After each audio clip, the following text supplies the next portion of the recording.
You're just a burden who refuses to accept reality.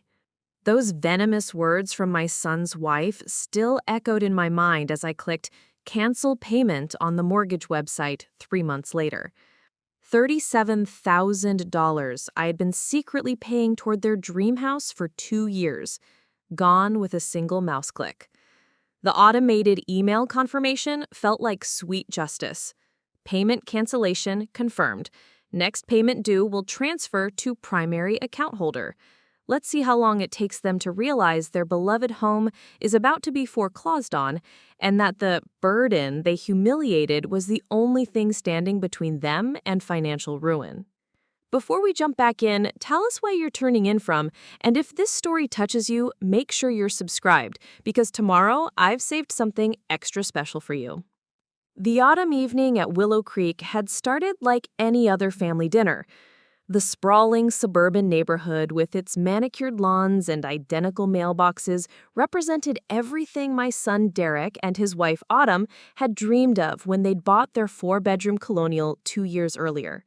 The house, with its granite countertops, hardwood floors, and 3-car garage, was way beyond their means, but I'd watched my only child's eyes light up during the showing, and I couldn't bear to see his dreams crumble. What they didn't know, what nobody knew, was that I'd been secretly supplementing their mortgage payments to the tune of $1,500 every month since they'd moved in. My late husband's life insurance money and my decades of careful saving had given me the means, and my mother's heart had given me the motivation. Derek was my everything, the precious child I'd raised alone after cancer took my beloved husband when Derek was only 12. I pulled into their circular driveway that October evening, my 10-year-old Honda looking modest beside Derek's lifted truck and Autumn's gleaming SUV. Both vehicles had been purchased within months of moving into the house, financed with the confidence that comes from not knowing how precarious your financial situation really is. I grabbed the homemade apple pie from my passenger seat, Derek's favorite since childhood, and walked up the stone pathway lined with expensive solar lighting. The front door opened before I could knock, revealing Derek's familiar smile. At 32, he'd inherited his father's height and gentle eyes, though his once athletic build had softened with age and Autumn's rich cooking. "Mom, perfect timing! Autumn just pulled the roast out of the oven." The house smelled like herbs and wine, and I could hear classical music playing softly from the hidden speakers Derek had installed throughout the main floor. Everything about their lifestyle screamed affluence, from the fresh flowers on the dining room table to the top-shelf whiskey Derek poured himself after dinner. It was a life built on carefully constructed illusions.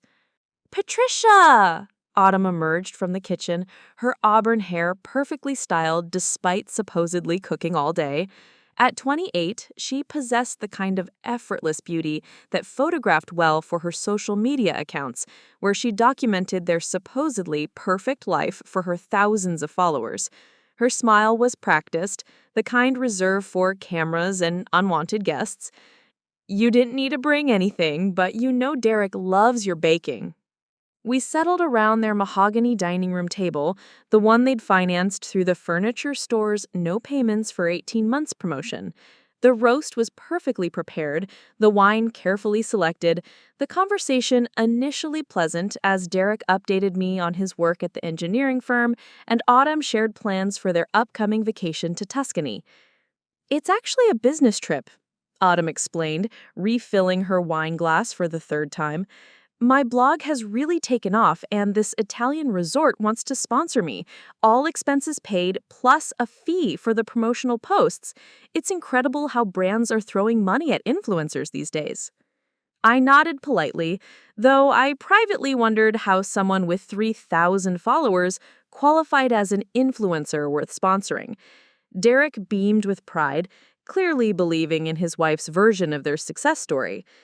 The evening began to shift when Derek mentioned some recent financial stress at work. The company's been pushing more unpaid overtime, and they froze raises for the year. It's frustrating because our expenses have really grown since we moved here.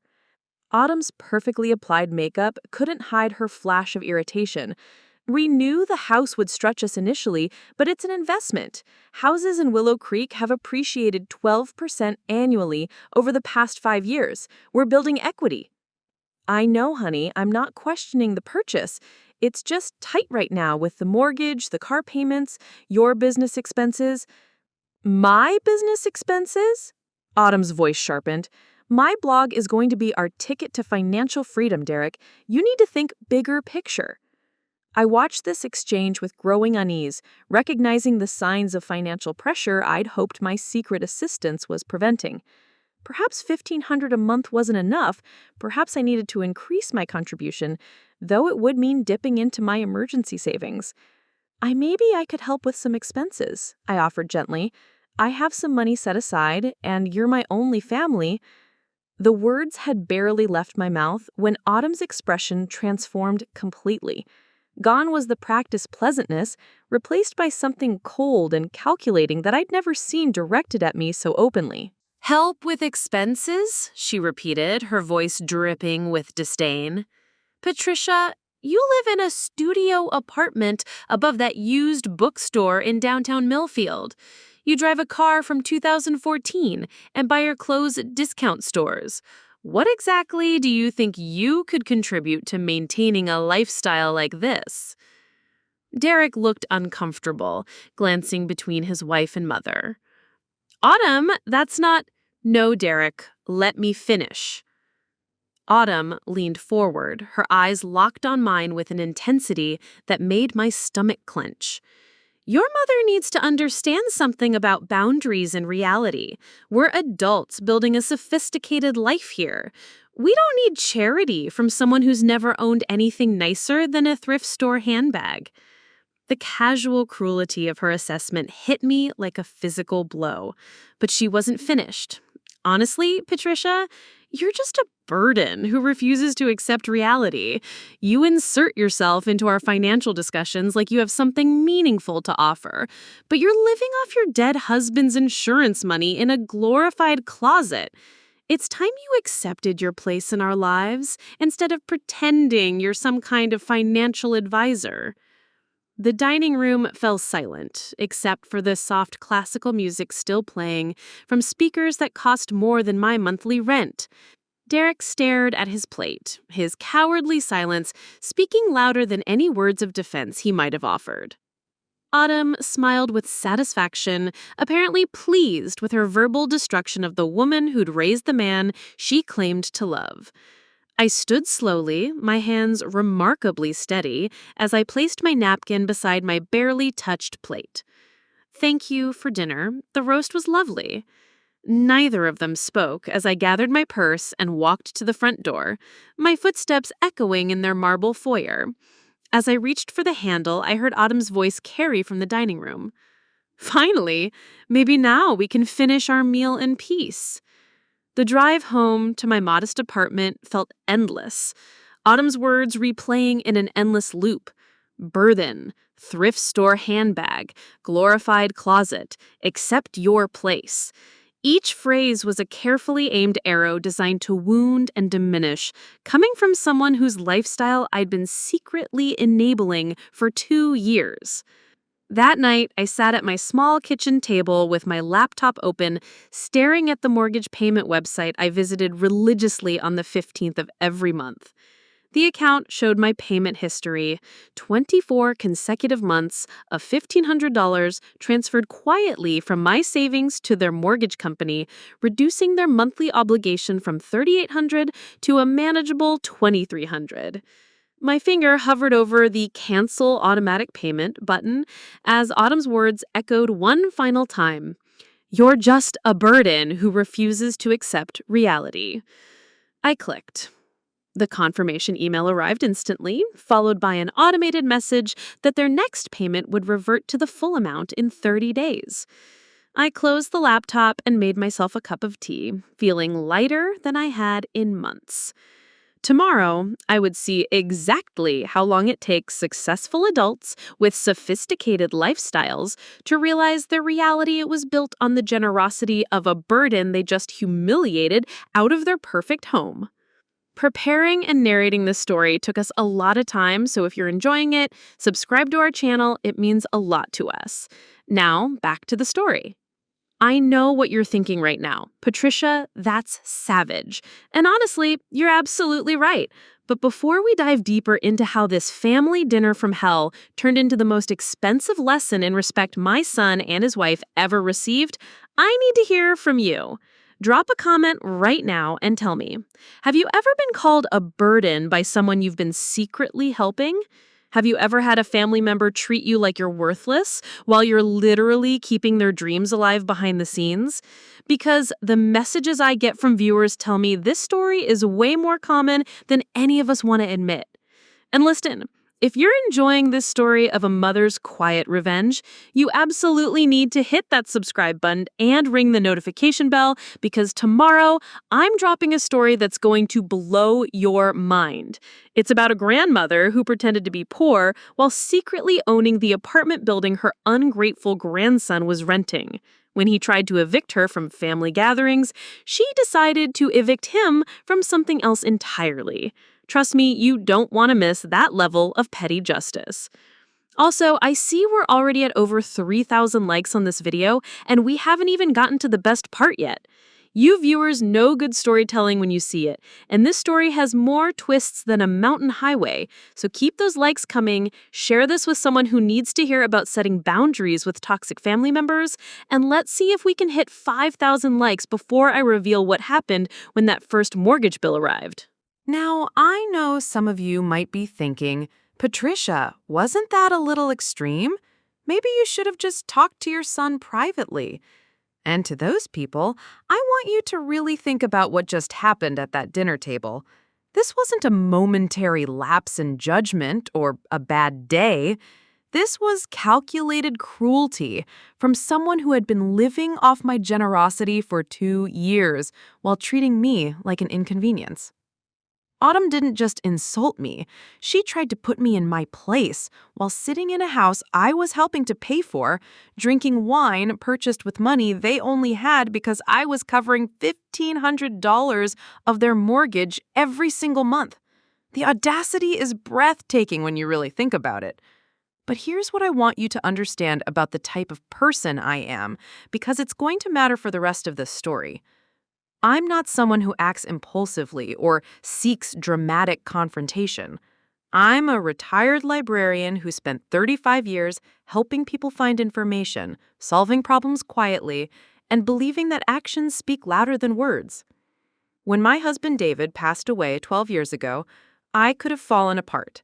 Instead, I managed his affairs, settled his estate, invested his life insurance wisely, and built a stable, modest life for myself. I'm not wealthy by Willow Creek standards, but I'm far from the financial burden Autumn painted me as. David's life insurance, combined with my pension and the Social Security I started drawing at 67, gives me about $4,800 a month in income. My rent is only $600. Yes, I live simply, but by choice, not necessity. The remaining money has been carefully invested, and those investments have grown substantially over the past decade. When Derek got serious about Autumn 3 years ago, I was genuinely happy for him. He'd struggled with relationships after his father's death, and seeing him light up when he talked about her gave me hope that he'd found his person. I wanted to love her, and I tried so hard to see past the little warning signs that kept popping up. Like how she never offered to help when I hosted family dinners, but always had detailed suggestions about how I could improve the food or the presentation. Or how she'd make jokes about my vintage furniture and retro decorating style that weren't really jokes at all. Or how she'd post photos of their expensive date nights on social media while Derek worried privately about credit card debt. But I overlooked all of that because my son seemed happy and because I believed that love could soften her edges over time. When they announced their engagement, I contributed $5,000 toward the wedding without being asked.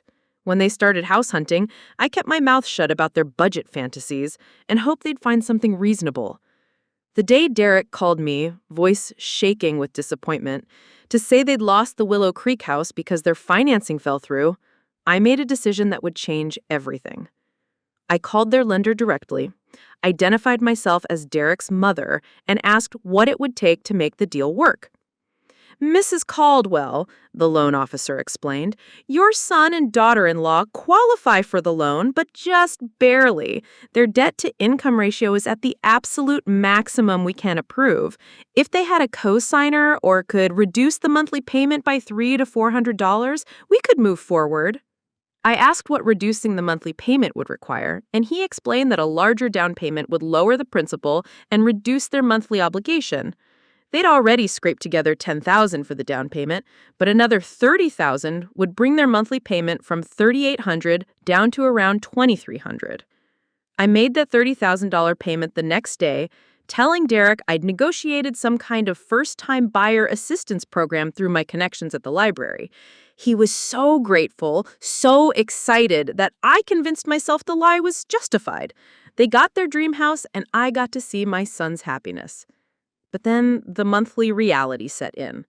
Even with the reduced payment, $2,300 stretched their budget to the breaking point. I watched Derek grow stressed and tired, working overtime constantly while Autumn spent money on her business expenses and posted about their fabulous lifestyle online. So I made another decision. I set up automatic payments to cover the difference between what they could afford and what they needed to pay. $1,500 a month, transferred quietly from my account to their mortgage company with instructions that it be applied to their loan without any notification to them. For 2 years, I've watched them live in that beautiful house thinking they were managing just fine on their own. For 2 years, I've made sacrifices to ensure Derek could have the life he dreamed of. I stopped taking the little trips I used to enjoy, stopped buying new clothes unless absolutely necessary, even canceled my book club's annual weekend retreat because the money was going to their mortgage instead. And all of that would have been perfectly fine, would have been a joy, actually, if I'd been appreciated or even just treated with basic respect. But instead, I got called a burden who needs to accept her place. Well, Autumn was about to learn exactly what my place in their perfect life really was. The weeks following that disastrous dinner passed with an eerie normalcy that made my decision feel almost surreal. Derek called twice, both conversations brief and focused on surface-level pleasantries. He never mentioned Autumn's outburst, never apologized for his silence, never acknowledged that anything had happened at all. It was as if they'd collectively decided that my humiliation was so insignificant it didn't warrant discussion. Meanwhile, I watched their social media accounts with the mixture of fascination and disgust. Autumn posted daily updates about their perfect life, artfully arranged breakfast photos in their granite kitchen, boomerang videos of wine glasses clinking during their date nights, stories featuring Derek surprising her with expensive flowers just because. The lifestyle content that supposedly supported her influencer career was actually being subsidized by the woman she'd called a burden just 3 weeks earlier. My favorite post was a lengthy caption about building wealth through smart real estate investments, accompanied by a photo of their house's impressive facade. 2 years ago, Derek and I took a leap of faith and invested in our dream home in prestigious Willow Creek, she'd written. Everyone said we were too young, that we should start smaller, but we believed in ourselves and our vision. Now we're building equity every month while our friends are throwing away money on rent. Sometimes you have to bet on yourself and ignore the doubters. The comments were full of praise for their financial wisdom and relationship goals. Heart eye emojis and fire symbols filled the responses, along with questions about how they'd managed to afford such an impressive property so young. Autumn basked in the admiration, responding to comments with advice about manifesting abundance and refusing to think small. If they only knew, I thought, scrolling through the endless stream of false success. If they only knew that their financial guru was about to discover exactly how fragile her empire of lies really was. I spent those weeks getting my own affairs in order with the methodical precision that had served me well throughout my career at the Millfield Public Library. 35 years of managing information systems and helping patrons solve complex research problems had taught me the value of thorough preparation and careful documentation. First, I gathered every piece of evidence related to my financial support of their lifestyle. Bank statements showing the monthly transfers, the wire receipt for the $30,000 down payment, email confirmations from the mortgage company, even screenshots of my online banking history. I created a detailed spreadsheet tracking every dollar I'd contributed. The total was staggering. $66,000 over 2 years, not including the original down payment contribution. Next, I researched the foreclosure process in our state, wanting to understand exactly what Derek and Autumn would face when their financial house of cards finally collapsed. The timeline was sobering but predictable. 30 days after the first missed payment, they'd receive a notice of default. After 90 days of non-payment, the lender could begin foreclosure proceedings. The entire process, from first missed payment to sheriff's sale, typically took 4 to 6 months. That gave them time to figure out a solution, assuming they acted quickly and responsibly. They could try to refinance, though their debt-to-income ratio would make that impossible without a cosigner. They could attempt to sell the house, though they'd likely take a significant loss given the money they'd already spent on unnecessary upgrades and luxury purchases. Or they could swallow their pride and ask for help from the burden they'd so thoroughly insulted. I also spent considerable time reflecting on my relationship with Derek, trying to understand how we'd reached this point. As a single mother, I'd perhaps been overprotective, too eager to shield him from life's harsh realities. When David died, Derek was at a crucial age, old enough to understand death, but young enough to be devastated by the loss of his hero. I'd thrown myself into being both parents, making sure he never felt lacking in love or support. Maybe that had been a mistake. Maybe I raised him to expect that someone would always be there to smooth the rough edges, to make difficult things easier, to provide safety nets he never had to acknowledge or appreciate. His silence during Autumn's attack wasn't just cowardice, it was learned helplessness, the behavior of someone who'd never had to fight his own battles because Mom was always there to handle the unpleasant confrontations.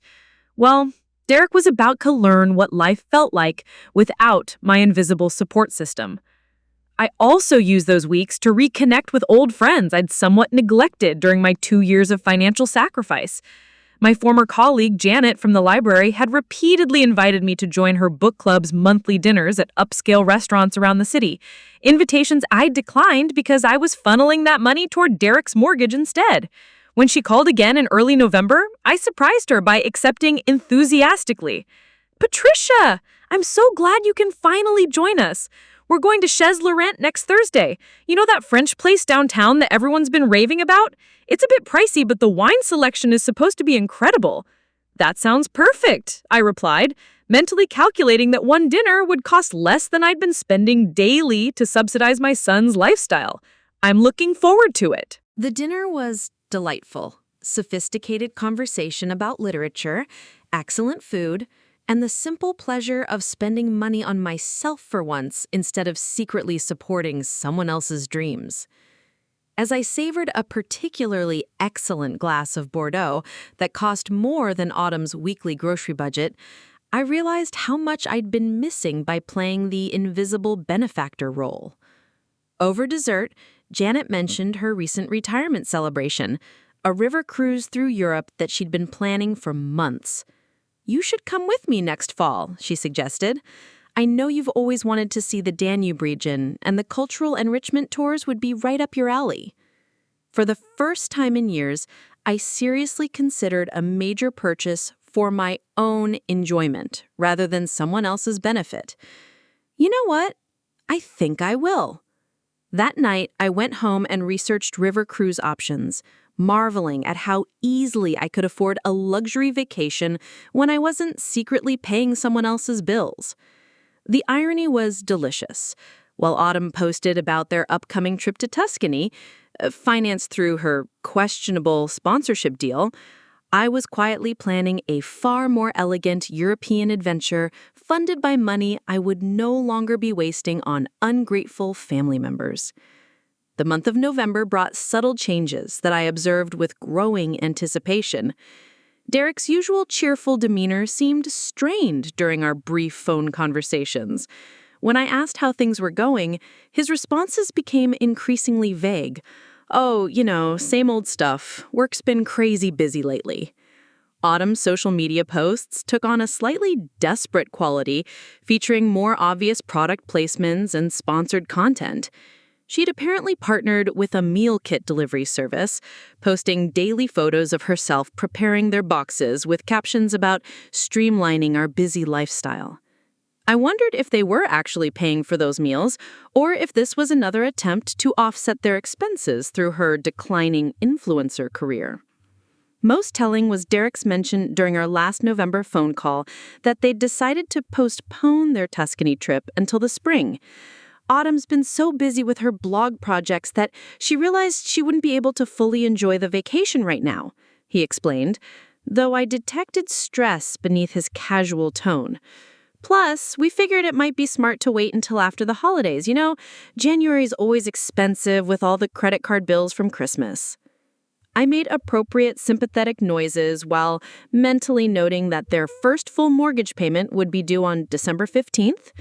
By January, they'd be facing their second payment of $3,800, along with whatever holiday debt Derek had just referenced. The perfect storm was building, and they had no idea what was about to hit them. As November turned to December, I found myself sleeping better than I had in months.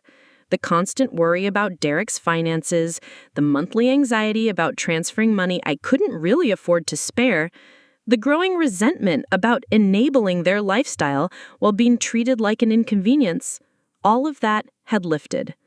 I was no longer complicit in their delusion of financial success. Whatever happened next, they would face it with the same resources they'd always had, without the invisible support of the burden they decided they didn't need. December 15th was exactly 3 weeks away. December 15th arrived on a Tuesday, crisp and clear with the kind of winter sunshine that makes everything look deceptively peaceful. I woke up earlier than usual, not from anxiety, but from anticipation. After 2 months of careful preparation and quiet observation, the day of reckoning had finally come. I made my morning coffee with extra care, using the good china cup that David had given me for our 20th anniversary, the one I rarely used because I was always saving it for special occasions. Well, today felt special enough. The end of my role as their secret financial guardian deserved to be marked with a small ceremony, even if I was the only one who knew its significance. My phone rang at 7:43 a.m., earlier than Derek usually called, but not unexpectedly so. I let it ring 4 times before answering, wanting to seem unhurried and natural. "Good morning, sweetheart," I said, settling into my reading chair with my coffee. "You're up early for a Tuesday." "Mom, hey." Derek's voice carried that particular tension I'd learned to recognize over the years, the same strain that had colored his conversations whenever he was dealing with problems he couldn't solve. "I was wondering if we could talk. Are you free for lunch today? Like, actually sit down somewhere, not just a quick coffee?" The urgency beneath his casual invitation told me everything I needed to know. They'd received the notice. After 2 years of payments arriving automatically on the 15th of every month, suddenly their mortgage company was expecting the full amount. The shortfall would have triggered immediate contact from their lender, probably starting with automated calls and emails that escalated quickly when no payment was processed. "Of course, honey. Is everything all right? You sound stressed." A pause, then a heavy sigh that spoke volumes. "Yeah, just some work stuff and other things. Could we meet at Romano's around noon? The quiet booth in the back where we used to go when I was in high school?" Romano's Pizza had been our special place during Derek's teenage years, especially after David died. Whenever he needed to talk through problems, failed tests, friendship drama, college application stress, we'd sit in that corner booth over pizza and work through solutions together. His choice of location wasn't accidental. He was already positioning himself as the child in need of maternal rescue. "I'll see you there at noon," I confirmed, then added with just the right touch of maternal concern, "Derek, whatever's going on, you know you can talk to me about anything, right? Yeah, Mom, I know. I'll see you soon. The hours between that call and our lunch meeting passed with crystalline clarity. I chose my outfit carefully. Nothing too formal that might suggest I was expecting a serious conversation, but nothing too casual either. I wanted to appear approachable, but not desperate to help. Concerned, but not anxious to help them. The navy sweater and simple slacks struck the right balance. I arrived at Romano's 10 minutes early and requested our usual booth, ordering a Diet Coke and declining the breadsticks while I waited. The restaurant held so many memories of Derek's childhood and adolescence, times when problems had simple solutions, and Mom's advice could fix almost anything. Today would be different. Derek arrived at 12:07, his face showing the strain that his voice had only hinted at during our morning call. He looked like he'd aged months in the weeks since our last meeting, with dark circles under his eyes and that particular drawn expression that comes from sleepless nights spent worrying about money. "Sorry I'm late," he said, sliding into the booth across from me. "Traffic was crazy and I had to take a call from—" He paused, seeming to reconsider his words. "Just work stuff." I studied my son's face as he fidgeted with his phone, placing it face down on the table, but glancing at it repeatedly as if expecting important calls. His usually neat appearance was slightly disheveled, shirt wrinkled, hair uncombed. The overall look of someone whose carefully maintained facade was beginning to crack under pressure. "How's Autumn?" I asked, keeping my tone neutral despite the still fresh memory of her insults. "She's good. Busy with her blog stuff. Actually, she's meeting with some potential sponsors this afternoon, trying to line up more partnerships for next year." The explanation came out too quickly, too rehearsed, like he'd been practicing it. We ordered our usual pepperoni pizza to share, though I noticed Derek barely touched his first slice while I ate with genuine appetite. The silence stretched between us as he gathered courage for whatever he'd really come to discuss.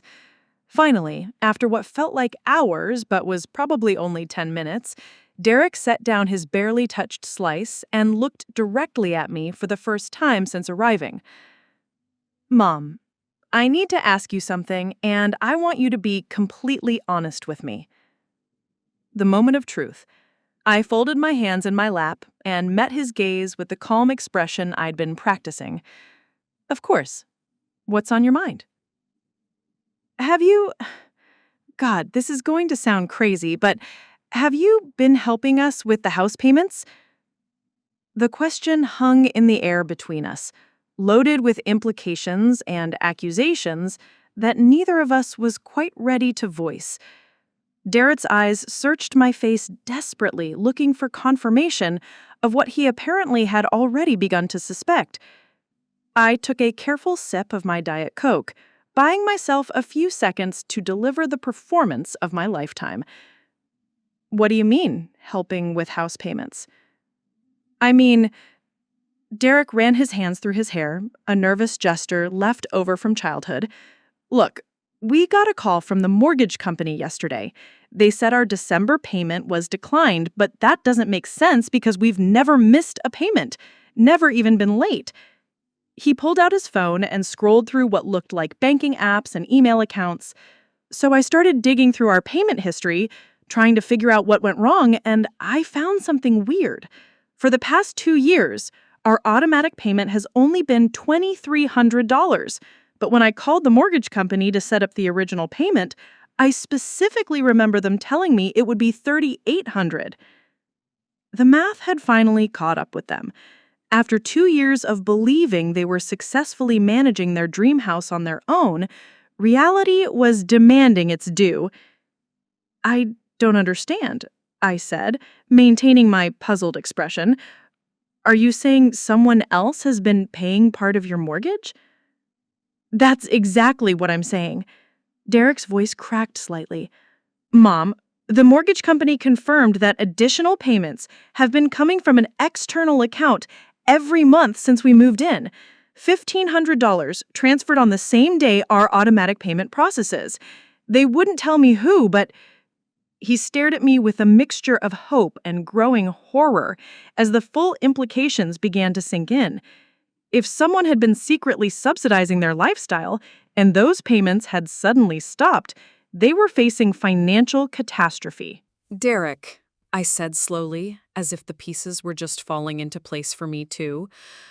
Are you telling me that you thought you were paying $3,800 a month, but you were actually only paying $2,300? Yes, but I don't know how that's possible unless... He stopped, unable or unwilling to voice the conclusion that was becoming increasingly obvious. Unless someone who cares about you decided to help without being asked, I finished gently. The color drained from Derek's face as understanding dawned. Not just the financial reality, but the devastating personal implications. If I had been secretly paying $1,500 a month toward their mortgage, then Autumn's dinner table attack wasn't just cruel, it was breathtakingly hypocritical. Mom, please tell me you haven't been paying our mortgage. I reached across the table and covered his hand with mine, the same gesture I'd used to comfort him throughout his childhood when the world felt too big and scary to navigate alone. Oh, sweetheart, I said softly, I think we need to have a very long conversation about what's been happening with your house. The confession that followed was one of the most difficult conversations of my life, not because of what I had to admit, but because of watching my son's world crumble in real time across a pizza restaurant booth. I laid out the facts with the clinical precision of a librarian presenting research findings, but each revelation hit Derek like a physical blow. The down payment assistance program I told you about, I began, my voice steady despite Derek's increasingly pale complexion. There was no program. I transferred $30,000 directly to your mortgage company to reduce your monthly payments to something you could actually afford. Derek's hand trembled as he reached for his water glass. $30,000, Mom? That's most of your father's life insurance money that I hadn't already invested, I continued, not allowing him to interrupt. And when even the reduced payment stretched your budget too thin, I started making supplemental payments, $1,500 every month for 24 months. Including the down payment, I've contributed $96,000 toward your house. The number hung in the air like a physical presence. $96,000, more than most people earned in 2 years, quietly transferred from a woman living in a studio apartment to fund her son's suburban dream. 96... He couldn't finish the sentence. His breathing had become shallow, and I recognized the signs of panic that had plagued him as a child whenever he felt overwhelmed by circumstances beyond his control. Derek, honey, try to breathe slowly, I said, reaching across to squeeze his hand. I know this is a lot to process. Process? His voice cracked. Mom, you've been keeping us from foreclosure for 2 years, and I had no idea. We've been living a complete lie. You've been living the life you worked for, I corrected gently. You both have good jobs. You budget carefully for your expenses. You're responsible with your credit cards. The only problem was that you fell in love with a house that was just beyond your means. I simply adjusted the means. But Derek was already shaking his head, the full horror of their situation becoming clear. Autumn doesn't know, does she?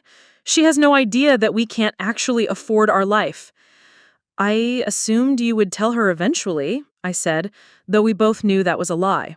I deliberately structured the payments to be invisible, specifically so they could maintain their illusion of financial independence. Derek buried his face in his hands. Oh God, the things she posts online, all that advice about building wealth and making smart investments, she thinks we're some kind of financial success story. And what does she think now? About the payment issue, I mean. She doesn't know yet. Derek's voice was muffled by his hands. The mortgage company called yesterday while she was out with friends. I told her it was a work call. I've been trying to figure out what went wrong before I had to tell her we might lose the house. The cowardice was breathtaking, though not surprising. Derek had inherited my tendency to avoid confrontation, but he'd never developed the spine to face consequences when avoidance became impossible. Derek, look at me. I waited until he raised his head, his eyes red-rimmed with stress and shame. Why did you stop the payments? Did something happen with your bank account? This was the moment I'd been waiting for, the opportunity to make him connect his wife's cruelty with their current crisis. But Derek was still too focused on the financial catastrophe to think about causes. I don't know, he said desperately. I haven't changed anything about our banking setup. The mortgage company said the additional payments just stopped, like someone who was making them decided to cancel. I took a careful sip of my Diet Coke, maintaining eye contact.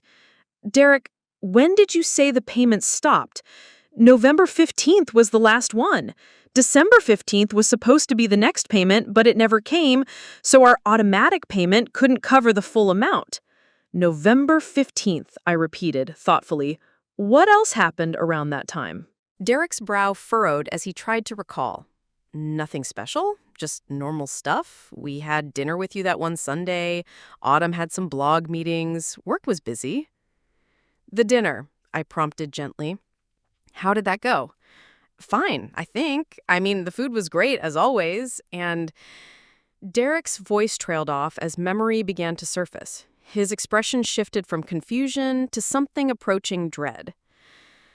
Derek, do you remember what Autumn said to me that night? The question hit him like a slap. His face went from pale to gray as the pieces finally clicked into place. November 15th. The dinner, Autumn's cruel assessment of my worth. The timing wasn't coincidental. Mom, please tell me you didn't stop the payments because of what Autumn said. What did Autumn say, Derek? I pressed. I want to hear you repeat it. He stared at me for a long moment, clearly hoping I would let him avoid this particular humiliation. When it became clear that I wouldn't, he closed his eyes and spoke in a voice barely above a whisper. She called you a burden. She said you were living off Dad's insurance money in a glorified closet and needed to accept your place in our lives instead of pretending to be some kind of financial advisor. And what did you do when your wife said those things about your mother? The question was surgical in its precision, cutting straight to the heart of Derek's cowardice. He'd sat silently while his wife verbally eviscerated the woman who had raised him, supported him, and secretly funded his lifestyle for 2 years. I didn't... Derek's voice broke completely. I should have said something. I should have defended you. Yes, I agreed simply. You should have. The silence that followed was filled with Derek's quiet crying, not the dramatic sobs of childhood, but the quiet, ashamed tears of an adult confronting his own fundamental failure as a son and human being. Mom, I'm so sorry. I was shocked and I didn't know how to handle it, and I thought maybe if I just stayed quiet, it would blow over, but you chose your wife's comfort over your mother's dignity, I finished. You chose to preserve peace in your marriage by sacrificing my self-respect. Yes, he admitted, the word barely audible. And now you're asking me to continue subsidizing the lifestyle of someone who thinks I'm a burden who needs to know my place? Derek's head snapped up, eyes wide with sudden understanding. You stopped the payments because of what she said. I stopped the payments because I finally understood how my generosity was being perceived. For 2 years, I've been proud to help you build something beautiful. I thought I was supporting a young family who would eventually become stable enough to stand on their own. Instead, I discovered I was enabling someone who views me as an embarrassing charity case. Autumn doesn't know about the payments, Derek said desperately. She doesn't understand what you've done for us. Then tell her, I said simply. Go home tonight and explain to your wife that the woman she insulted has been the only thing standing between you and foreclosure. Tell her that her financial success story is built on the generosity of someone she considers beneath her notice. Derek's face crumpled. I can't. If she finds out we can't afford the house, if she realizes her whole online presence is based on a lie, then you'll lose your house, I said with matter-of-fact calm, because I won't resume payments to support someone who treats me like garbage, and you can't afford $3,800 a month on your own. Mom, please, there has to be another way. Maybe we could work out some kind of payment plan, or I could take a second job, or... Derek, I leaned forward, my voice gentle but firm. The only way this gets resolved is if you grow a spine. Either you stand up to your wife about how she treats your family, or you face the consequences of the life you've been pretending you can afford. The brutal clarity of his choices hung between us as Derek struggled to comprehend that his mother, his soft-spoken, accommodating mother, was giving him an ultimatum that would change everything. "What am I supposed to tell her?" he asked finally. "The truth. All of it. And then we'll see what kind of person your wife really is when she's forced to confront reality." I didn't hear from Derek for 3 days after our lunch at Romano's, which told me everything I needed to know about how his conversation with Autumn had gone, or more likely how it had gone not at all. My son had always been a procrastinator when faced with unpleasant tasks, and telling his wife that their entire lifestyle was based on his mother's secret generosity definitely qualified as unpleasant. On Friday evening, my phone finally rang. Derek's name appeared on the screen at 9:47 p.m., late enough to suggest he'd been building courage all day, probably with liquid assistance. "Mom," his voice was strained, exhausted, carrying the weight of someone who hadn't slept properly in days.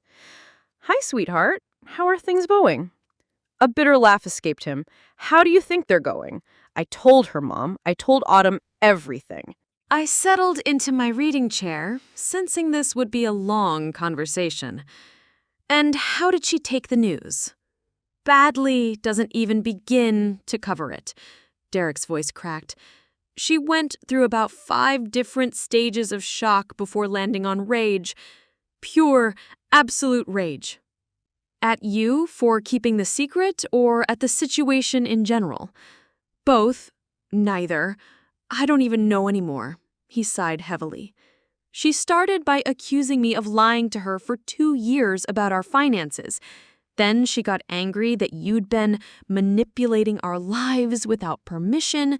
Then she blamed me for not being man enough to provide for my family without Mommy's help. And finally, she landed on being furious that you'd pulled the payments without warning." Each reaction was predictably self-serving, I noted.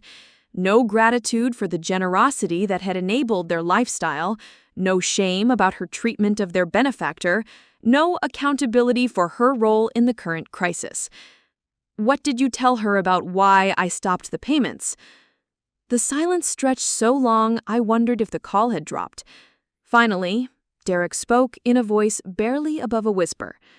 "I couldn't do it, Mom. I couldn't tell her what she said to you that night." The disappointment hit me like a physical blow.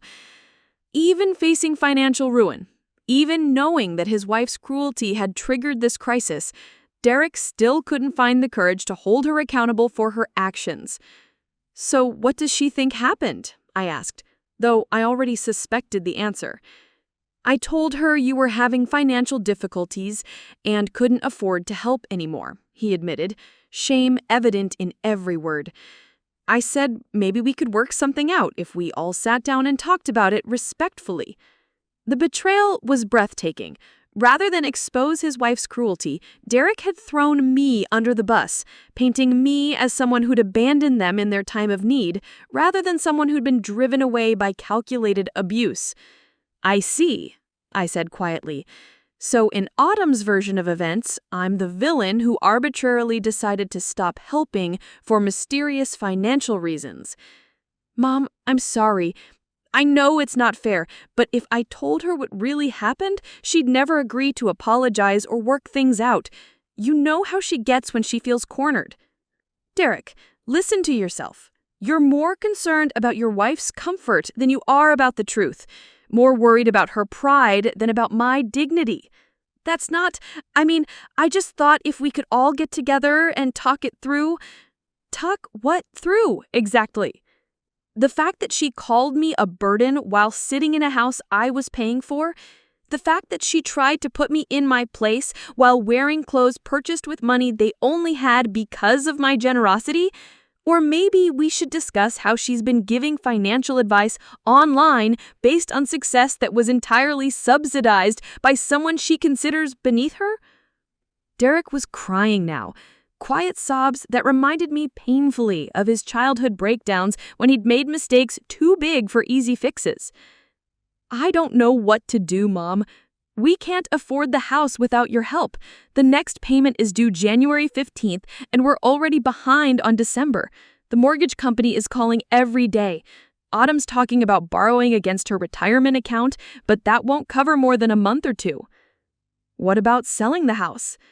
We'd lose money. The market is soft right now, and we've put so much into upgrades and renovations. Autumn says selling would destroy our credit and ruin her reputation as a lifestyle influencer. Of course it would. God forbid that Autumn's carefully constructed online persona suffer because of something as trivial as financial reality. Derek, I need you to understand something very clearly, I said, my voice taking on the firm tone I'd used when he was a teenager testing boundaries. I will not resume payments while your wife thinks I'm a burden who needs to know my place, and I will not negotiate with someone who shows me such profound disrespect. But what if she apologizes? What if we can work something out? Has she apologized? Another painful silence. Not exactly. She's still pretty upset about the whole situation.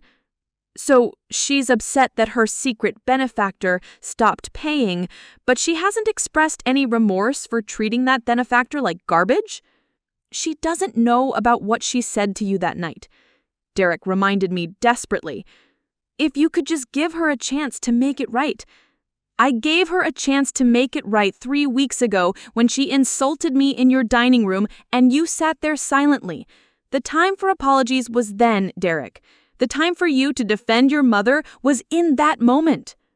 I know I messed up, but please don't punish both of us because I was a coward.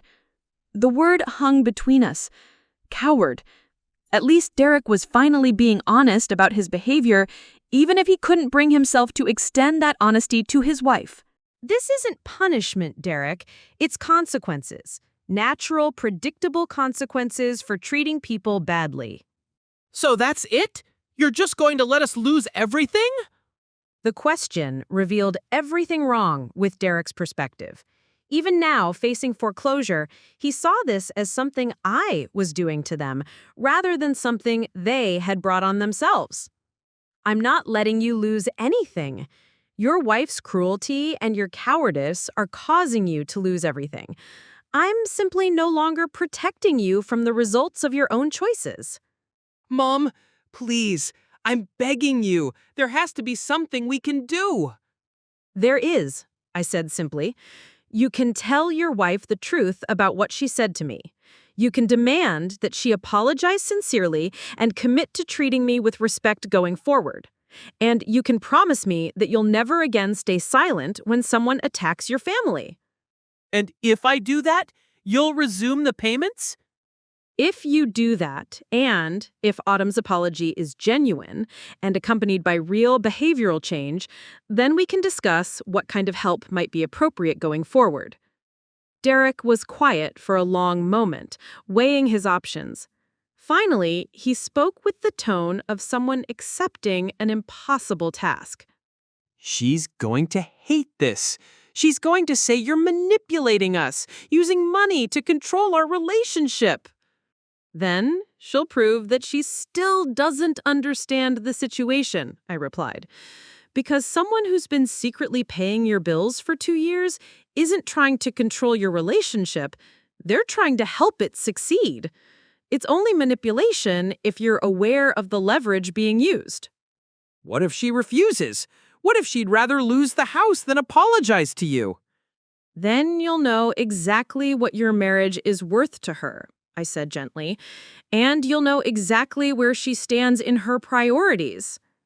The call ended with Derek promising to think about everything we'd discussed, though his tone suggested he was hoping for a magical third option that would solve their problems without requiring him to confront his wife's character.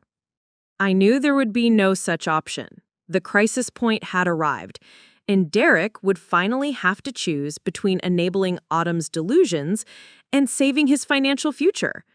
More importantly, he'd have to decide whether he was ready to be a man who protected his family or remain a boy who avoided difficult conversations at any cost. The next few days would reveal which path he'd choose and whether my years of secret generosity had been an investment in his future or simply an expensive lesson in the dangers of unconditional love. The weekend passed in silence. No calls from Derek, no texts asking for clarification or guidance. I imagined him sitting in his expensive kitchen, staring at mortgage statements and calculator apps, trying to find mathematical solutions to problems that were fundamentally about character and respect.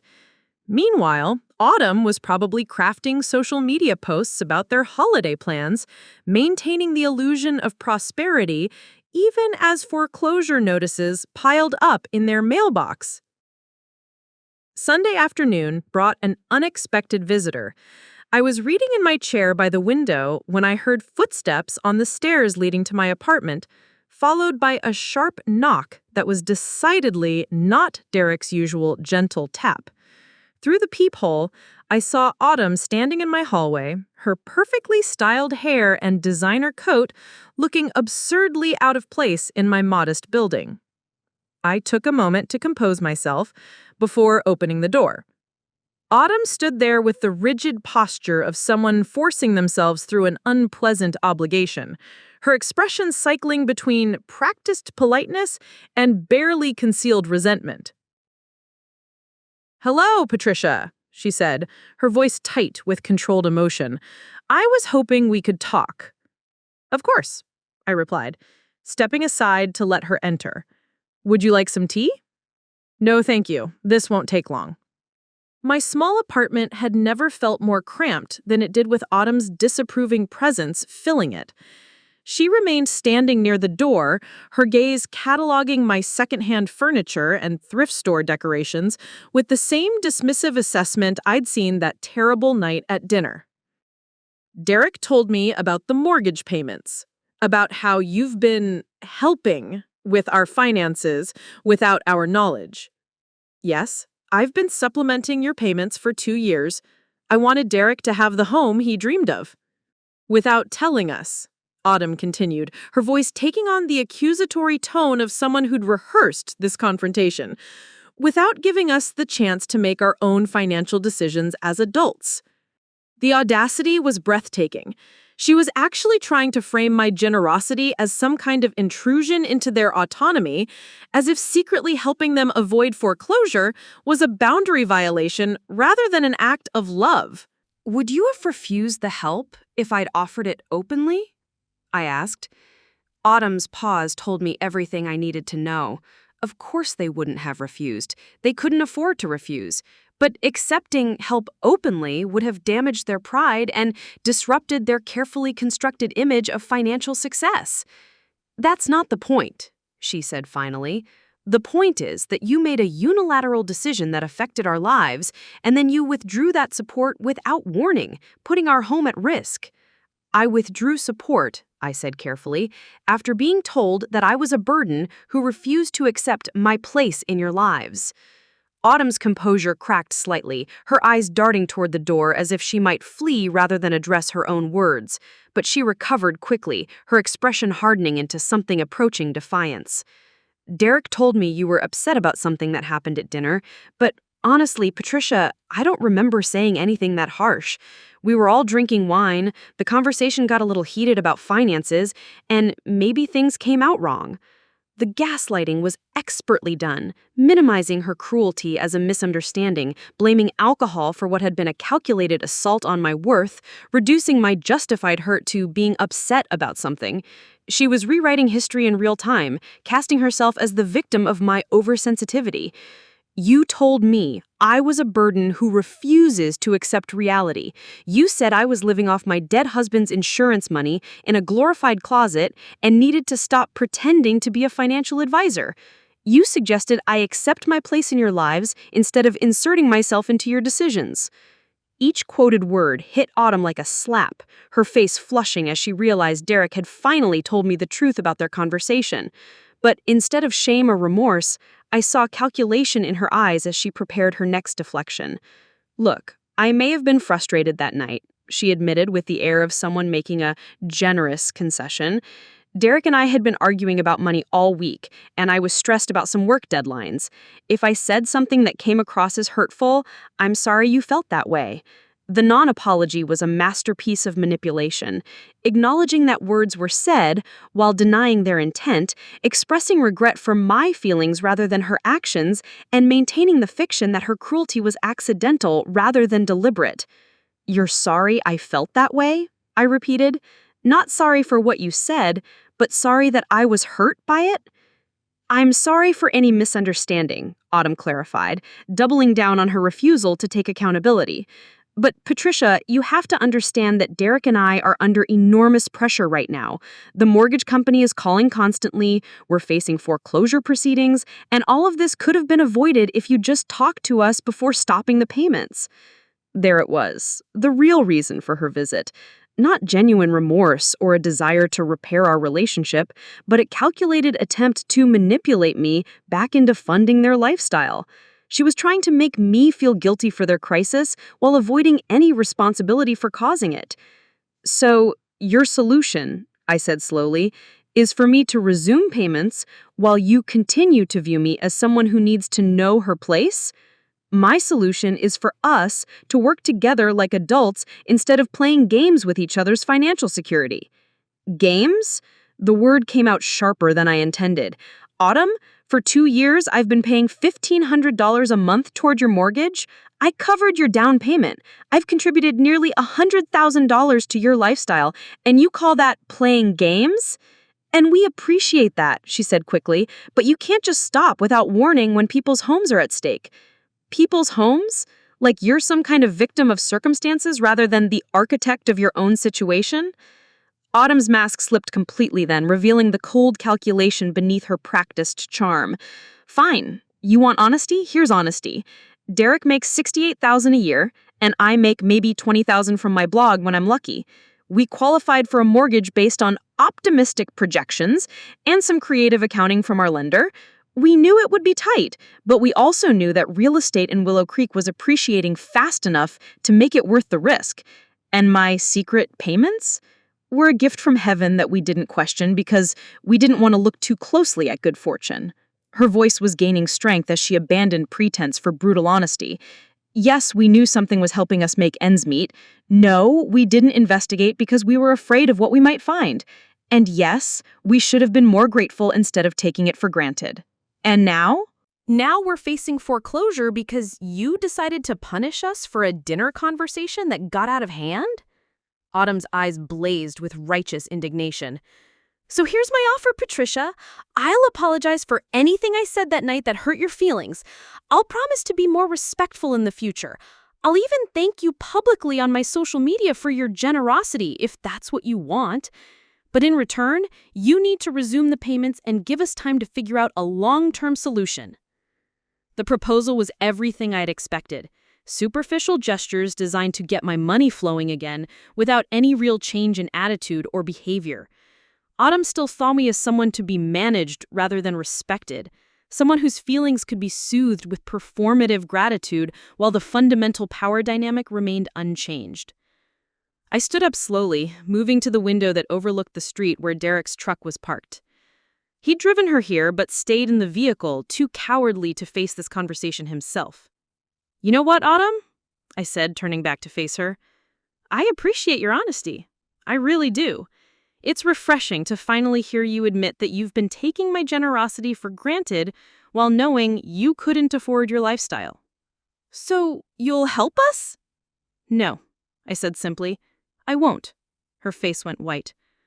"What do you mean, no?" "I mean that your offer, public gratitude in exchange for continued financial support, proves that you still don't understand what this is really about. You think this is about recognition or appreciation, but it's actually about respect. And you can't fake respect any more than you can fake genuine remorse." "Patricia, please, we'll lose everything." "Yes," I agreed. "You probably will. And maybe that's exactly what needs to happen for you both to grow up and start living within your means, instead of expecting other people to subsidize your delusions. Autumn stared at me for a long moment, her composure completely shattered. When she spoke again, her voice carried the venom I remembered from that awful dinner. You're really going to destroy Derek's life because your feelings got hurt? No, Autumn, I replied calmly. You're going to destroy Derek's life because you'd rather lose your house than treat his mother with basic human decency. She left without another word, slamming my door hard enough to rattle the frame. Through my window, I watched her storm to Derek's truck, gesturing angrily as she climbed into the passenger seat. Even from 3 stories up, I could see Derek's shoulders slump as she delivered what was undoubtedly a scathing assessment of my unreasonableness. They drove away without Derek even glancing up at my window, and I knew with crystal clarity that I'd made the right choice. Some lessons could only be learned through loss, and some people only discovered their true character when forced to choose between their pride and their principles. Derek and Autumn were about to discover which they valued more. The weeks that followed Autumn's failed manipulation attempt unfolded with the slow-motion inevitability of a natural disaster. I watched from a distance as Derek and Autumn's carefully constructed world began to collapse, piece by expensive piece, while they scrambled to find solutions that didn't require genuine accountability or lifestyle changes. Derek called me twice during the first week after Autumn's visit, both conversations brief and strained. He never mentioned his wife's ultimatum or her demand for resumed payments, but his desperation bled through every carefully neutral word about exploring options and working with the mortgage company. I could hear Autumn coaching him in the background during the second call, her sharp whispers providing talking points he delivered with the mechanical precision of someone reciting a script. The mortgage company said they might be willing to work out a modified payment plan, he told me, his voice hollow with forced optimism. We could restructure the loan to make it more manageable long-term. That sounds like a reasonable approach, I replied, knowing perfectly well that no modification would reduce their payment enough to make it affordable without my contributions. Their debt-to-income ratio had been borderline when they originally qualified. 2 years of additional credit card debt and car payments had only made their situation worse. We're hopeful, Derek continued, though hope was the last thing I heard in his voice. Autumn's also been reaching out to some potential sponsors for her blog. There might be some opportunities to increase her income substantially. I made appropriate encouraging sounds while mentally calculating the mathematical impossibility of their situation. Even if Autumn's imaginary influencer career suddenly became profitable, even if they somehow negotiated a payment reduction, they were still drowning in a lifestyle they couldn't sustain. The house was just the most visible symptom of a deeper problem, their complete inability to live within their means. By January, their social media presence began showing cracks in the facade. Autumn's posts became less frequent and more obviously staged, featuring the same outfits photographed from different angles and recycled content about mindful spending and intentional living.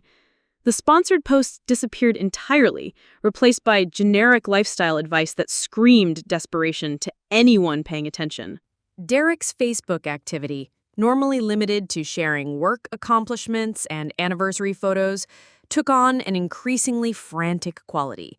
He posted about exciting new opportunities at his engineering firm that turned out to be mandatory overtime. He shared articles about real estate market trends with captions about strategic timing that fooled no one who understood their situation. Most telling were the things that stopped appearing. No more date night photos at expensive restaurants. No more weekend trips to wine country. No more casual mentions of home improvement projects or furniture shopping. Their online presence began to reflect what their finances had always been: carefully managed scarcity disguised as abundance. I spent those weeks rebuilding the life I'd sacrificed to fund their delusions. The European river cruise Janet had mentioned became a reality when I booked passage for the following September, using money I would have been sending to their mortgage company. The deposit alone, $2,500 for a luxury cabin with a private balcony, felt like an act of liberation rather than an expense. I also began volunteering at the Millfield Community Center, teaching basic computer skills to seniors and immigrants struggling with digital literacy. The work reminded me why I loved my years at the library, helping people navigate complex systems to find information that could change their lives. After 2 years of invisible financial contributions that went unacknowledged, it felt good to offer help that was both appreciated and recognized. The volunteer work also introduced me to Rosa Martinez, a 63-year-old grandmother whose family situation made Derek and Autumn's problems seem trivial by comparison. Rosa had been raising her 3 grandchildren since their parents died in a car accident, working 2 part-time jobs while taking online courses to become a certified nursing assistant. Her quiet dignity and genuine gratitude for small acts of kindness provided a stark contrast to my son's entitled expectations. "My Sophia, she's starting college next fall," Rosa told me one afternoon as we worked together updating her resume on the community center's computers. "First in our family to go to university. She got scholarships, but we still need money for books and supplies."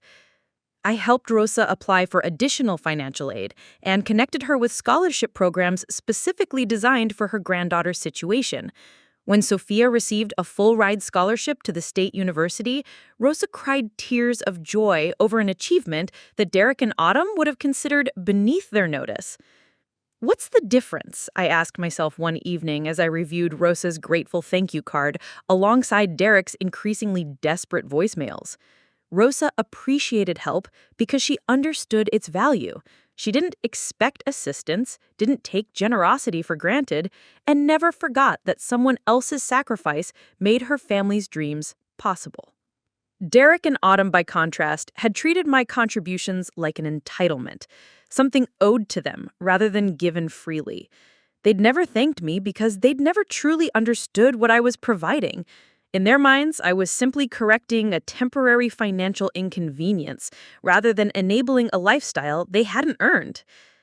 February brought the inevitable foreclosure notice, a legal document that Derek read to me over the phone in a voice stripped of all pretense. The mortgage company had rejected their modification request and initiated formal proceedings to reclaim the property. They had 90 days to bring the account current or vacate the premises. "Mom," said Derek after finishing the legalese, "I know things have been complicated between us, but we're really running out of options here." "What are you asking me, Derek?" A long pause, then words that cost him everything to speak. "I'm asking if there's anything you can do to help us, anything at all." The desperation in his voice broke my heart, but not enough to make me abandon the principles I'd finally learned to prioritize. "You haven't discussed how you plan to prevent this situation from happening again." "What do you mean?" "If I were to help you now, what would be different? What changes would you make to ensure you could afford your lifestyle going forward?" Another pause, shorter this time. "We've talked about maybe selling one of the cars, cutting back on some expenses." "Derek, you qualified for a $3,800 mortgage payment on your combined income. Even if you sold both cars and eliminated every discretionary expense, you still couldn't afford that house. The math doesn't work. But if we had some time to increase our income, maybe get promoted or find better jobs." "Maybe someday, possibly," I interrupted. "Derek, you're 32 years old. You can't keep living on maybes and hypothetical future income." "So what are you saying?" "I'm saying that the house was always beyond your means, and no amount of temporary assistance will change that fundamental reality. You need to make decisions based on what you can actually afford, not on what you wish you could afford." The silence that followed was filled with Derek's quiet acceptance of truths he'd been avoiding for years. When he finally spoke, his voice carried a resignation that might have been the beginning of wisdom. "Autumn's gonna be devastated. This house represents everything she thought our marriage would be."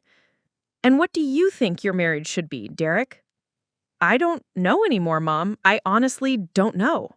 That conversation marked the beginning of Derek's real education. Not about finances or foreclosure procedures, but about the difference between what we want and what we can sustain, between image and reality, between the life we project and the life we can actually afford to live. It would be a hard education, made harder by Autumn's complete unwillingness to accept any responsibility for their situation.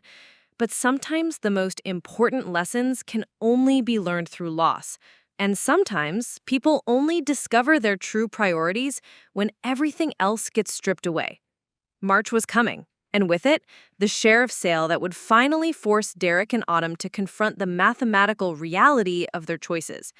I found myself almost looking forward to it, not from cruelty, but from a genuine desire to see what they might become when they were finally forced to build something real instead of maintaining something false. I know some of you watching this story are probably thinking, Patricia, this has gone way too far. They're about to lose their house. And I get it. I really do. When you're watching someone you love face devastating consequences, every instinct tells you to step in and fix the problem, especially when you have the power to do exactly that. But here's what I need you to understand about enabling versus helping, because this distinction changed everything about how I approach not just Derek and Autumn's situation, but every relationship in my life going forward. Helping someone means providing support that empowers them to solve their own problems and grow stronger. Enabling someone means removing the natural consequences of their choices, which actually prevents growth and perpetuates destructive patterns. For 2 years, I thought I was helping Derek achieve his dreams. What I was actually doing was enabling him and Autumn to live beyond their means without facing any accountability for those choices. Drop a comment and tell me, have you ever been in a situation where you had to choose between rescuing someone you love and letting them learn from their mistakes? Because based on the messages I get from viewers, this is one of the most common dilemmas families face, and most of us get it wrong because we confuse love with protection. Now, before I tell you what happened next, and trust me, what happened next is going to shock you, I need you to hit that subscribe button if you haven't already.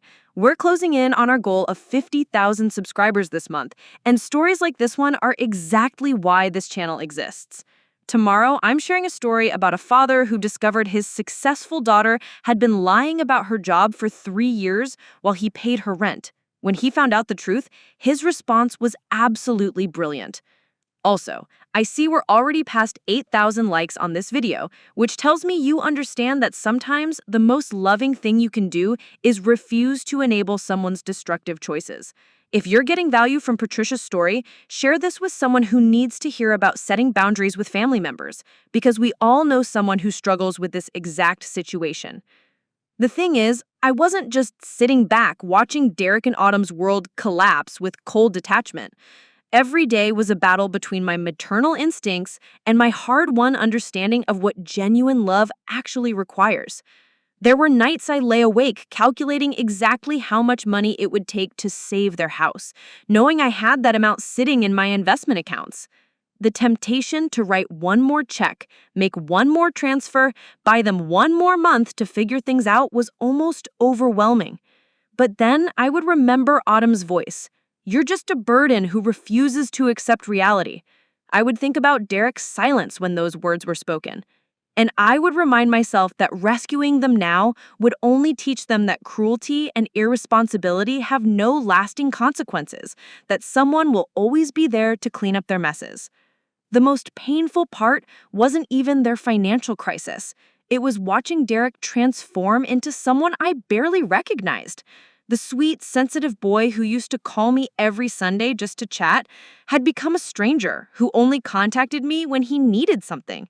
Our conversations, when they happened at all, were stilted affairs focused entirely on their mortgage situation, as if our relationship existed solely to solve their problems. I found myself almost grieving, not just for our damaged relationship, but for the man Derek might have become if I hadn't spent his entire adult life smoothing every rough edge out of his path.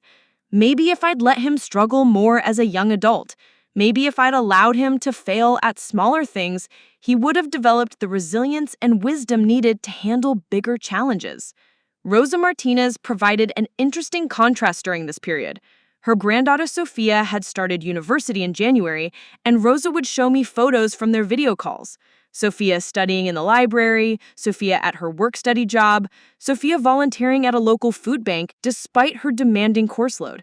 Here was a young woman who understood the value of sacrifice because she'd watched her grandmother make sacrifices daily. Sophia, she tells me the other students complain about having to work while studying, but she says work makes her appreciate the education more. She knows what it costs, not just money, but effort and sacrifice. That was exactly what Derek had never learned. The connection between effort and reward, between sacrifice and appreciation. Everything meaningful in his life had been provided or subsidized, from his college education to his wedding to his house. He'd never had to choose between something he wanted and something he needed, never had to delay gratification or accept limitations. Autumn, meanwhile, seemed to be handling their crisis by doubling down on delusion. Her social media posts took on an increasingly manic quality, featuring motivational quotes about manifesting abundance and refusing to accept limitations. She shared articles about real estate investment strategies and posted photos of luxury items with captions about claiming your worth.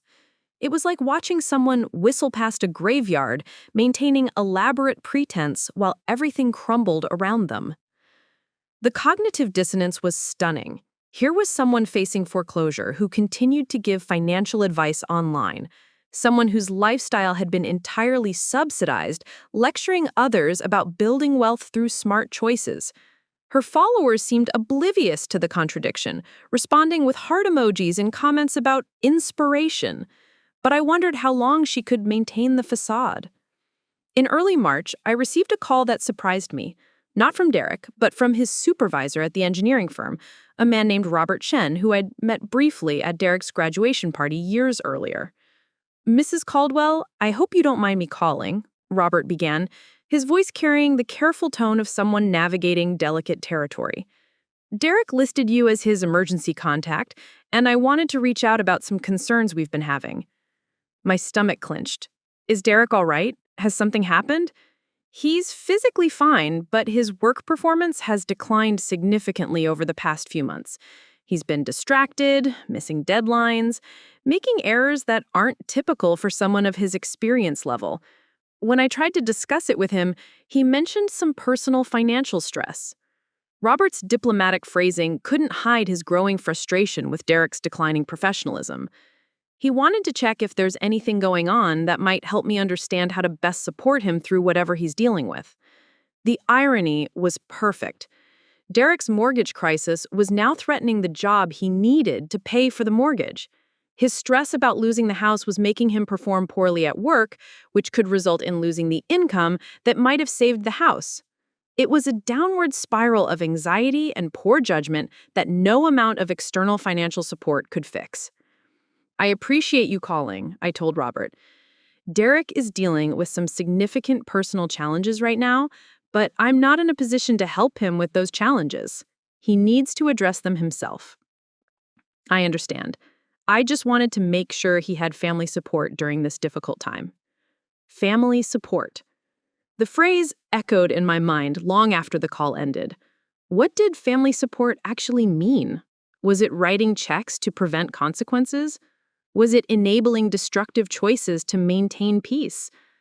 Or was it sometimes allowing people you love to experience the full weight of their decisions so they could finally learn to make better ones?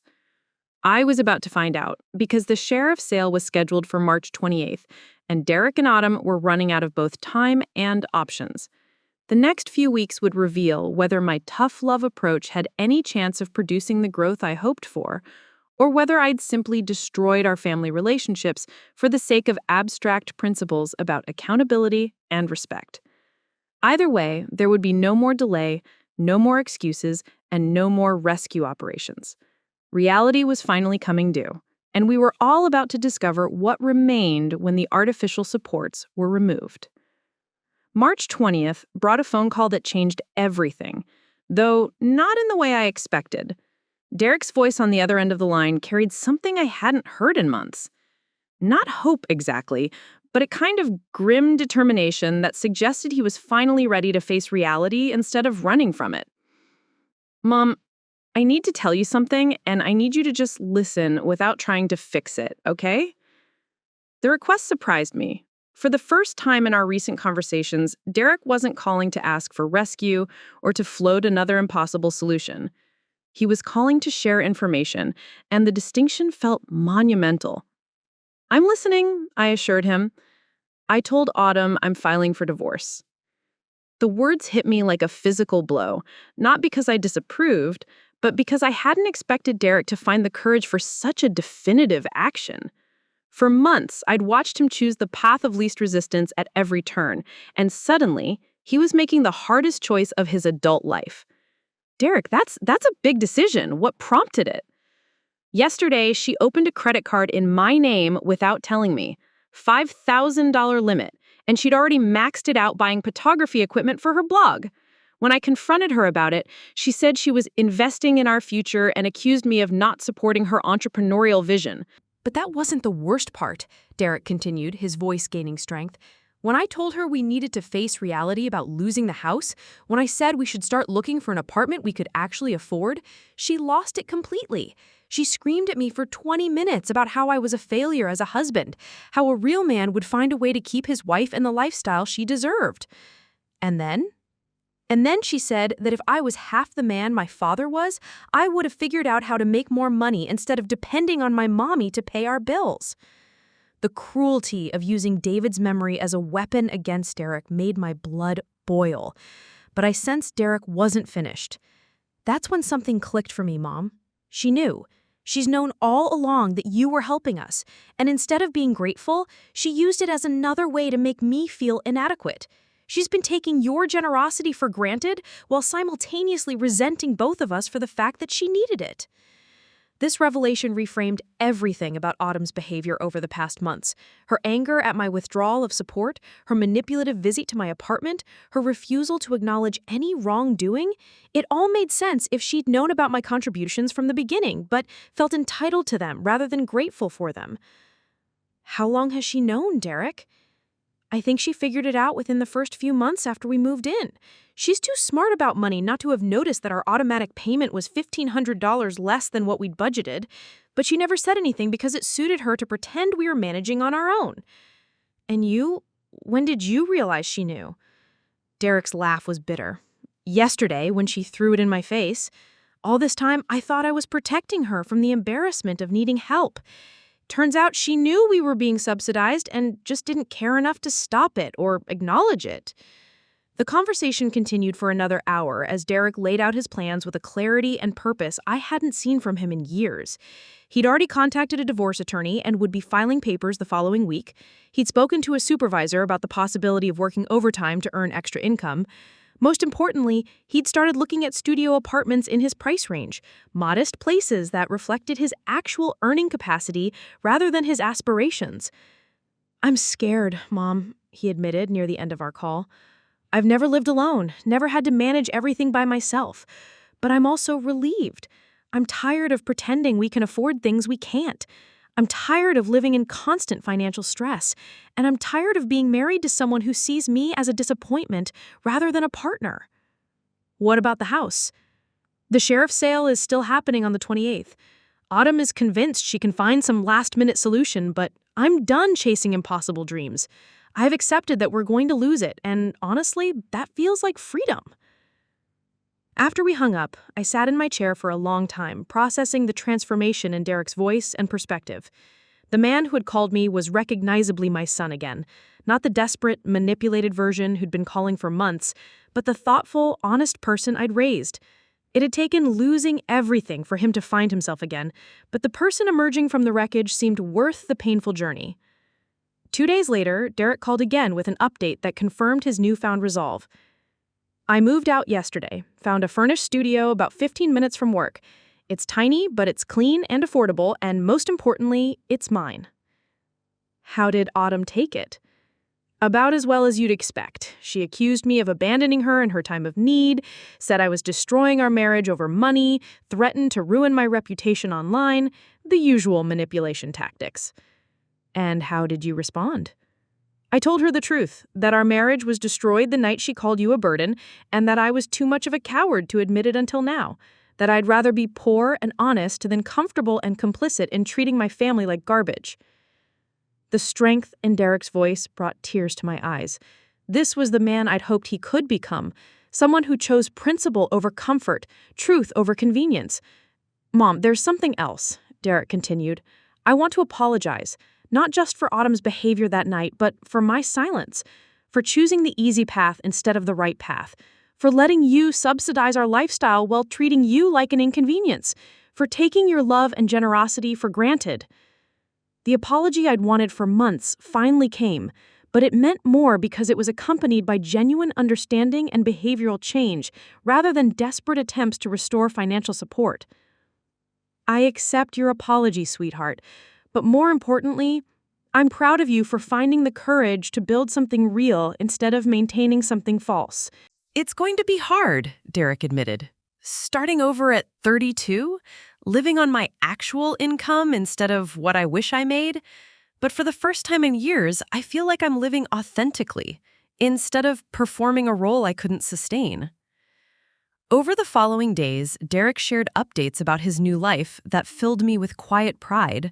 He'd started cooking simple meals instead of ordering takeout, had begun reading library books instead of buying them, and had even started taking evening walks around his neighborhood instead of paying for a gym membership he rarely used.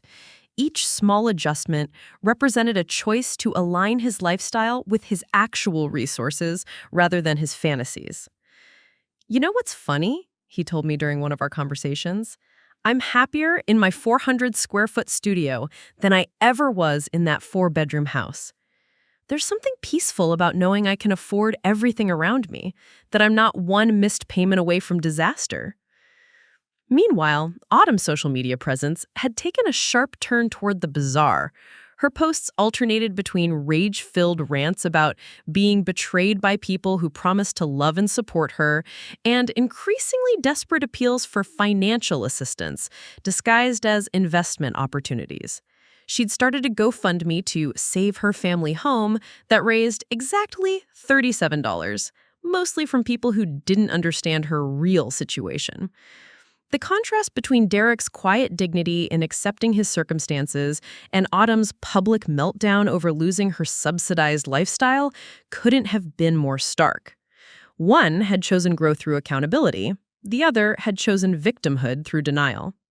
On March 27th, the day before the sheriff's sale, Derek called one final time before the house officially changed hands. I wanted to thank you, Mom, not just for the money you gave us over the years, but for stopping when you did. If you'd kept enabling us, I might never have found the strength to face the truth about my marriage or my life. What will you do now? Build something real, he said simply. Something I can actually afford with someone who actually appreciates what we have instead of constantly wanting more. The transformation was complete. My son had finally learned the difference between what he wanted and what he needed, between image and reality, between a life that looked successful and a life that actually was successful. It had cost him his house, his marriage, and his illusions, but what remained was authentic in a way that nothing in his previous life had been. Sometimes the most loving thing you can do is refuse to prevent someone from learning the lessons they need to learn. Sometimes growth only happens when all the artificial supports are removed. And sometimes the person who emerges from loss is stronger and more genuine than the person who is protected from it. 6 months after the sheriff's sale, I was organizing books at the community center when an unexpected visitor walked through the doors.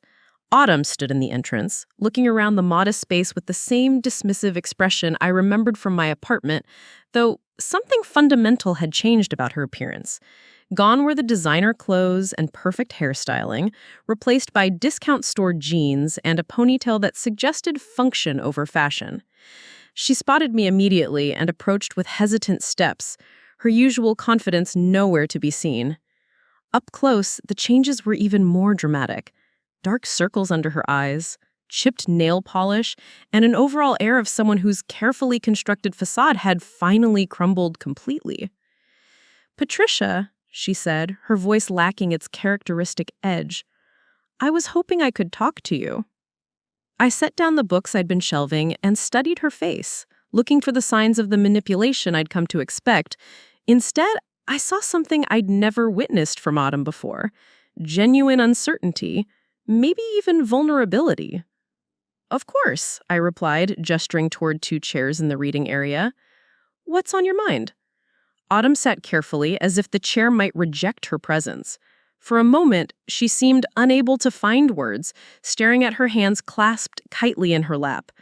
When she finally looked up, her eyes were red-rimmed with exhaustion. "And what do you think about all of that?"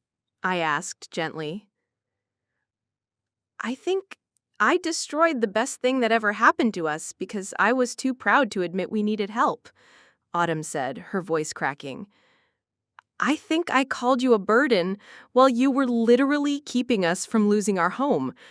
I think I was cruel to someone who had been nothing but generous to my family." The admission was more direct and honest than anything I'd ever heard from her, but I sensed there was more she needed to say. "After Derek left, after the foreclosure, I kept telling myself that you were the problem," she continued. "That you'd manipulated our finances to control us, that you'd abandon us out of spite. I spent months blaming everyone except myself for what happened." "What changed your mind?" Autumn's laugh was bitter. "Reality. I've been living in a 1-bedroom apartment across town, working at a call center for $12 an hour because my influencer career turned out to be worthless when I couldn't maintain the lifestyle that made it seem credible. I've been buying groceries with coupons and shopping at thrift stores and trying to figure out how people survive on actual working-class wages. The transformation was stunning. The woman who had once dismissed my modest lifestyle as evidence of failure was now living that same lifestyle and discovering how difficult it actually was. I kept thinking about what you said that day in your apartment, about how I didn't understand what respect really meant. You were right. I thought respect was just politeness, just saying please and thank you, and not being openly rude.